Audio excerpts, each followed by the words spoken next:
My wife's weird uncle. First off, he has never done anything outwardly harmful to either me or my wife.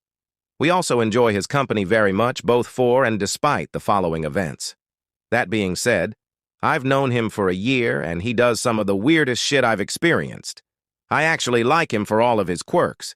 He's clearly smart and capable, but then again, so was Ted Bundy, so I'm not the best judge of character.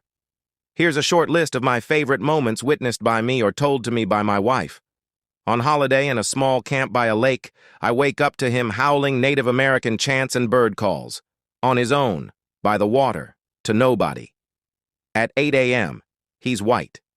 At dinner, I asked another relative if frogs are farmed for their legs or wild caught. Carmichael, fake name, took this as an opportunity to speak at length about Vietnamese frog farms.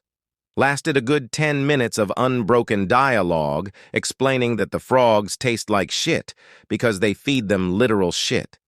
The whole thing was bizarre and surprisingly not racist. He bought a new leaf blower. It's summer. I hear it at least 5 times a day. We aren't near any trees, and his deck is at most 12ft x 6ft.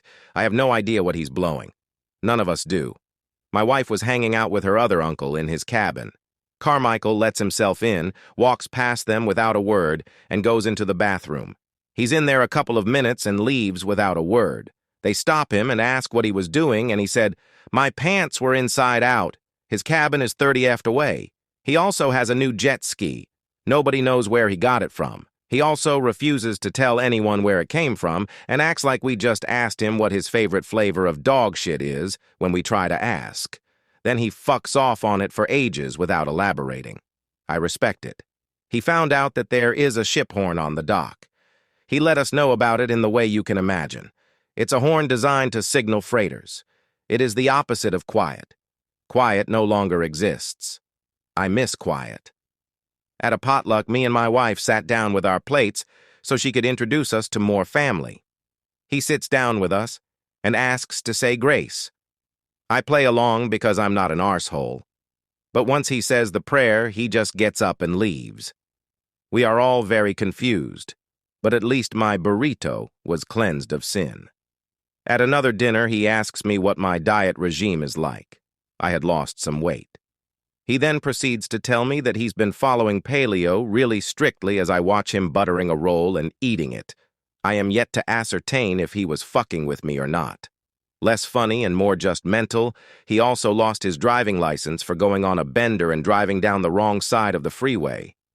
My theory is he has the jet ski because rivers don't have lanes. He caught a fish. I came to check it out in the fish prep hut. He yells at me to not come closer repeatedly as if I was in grave danger. I get closer and it's 2 little bass about 12 inches each. He then shows me how to fillet it, and he's actually very good, although I'm nervous seeing him with a knife. He then chucks the guts into the river, despite multiple signs saying not to, because it attracts otters. I like otters. I'll give him more fish in the future. At the camp, a car pulls up. A woman gets out with her baby.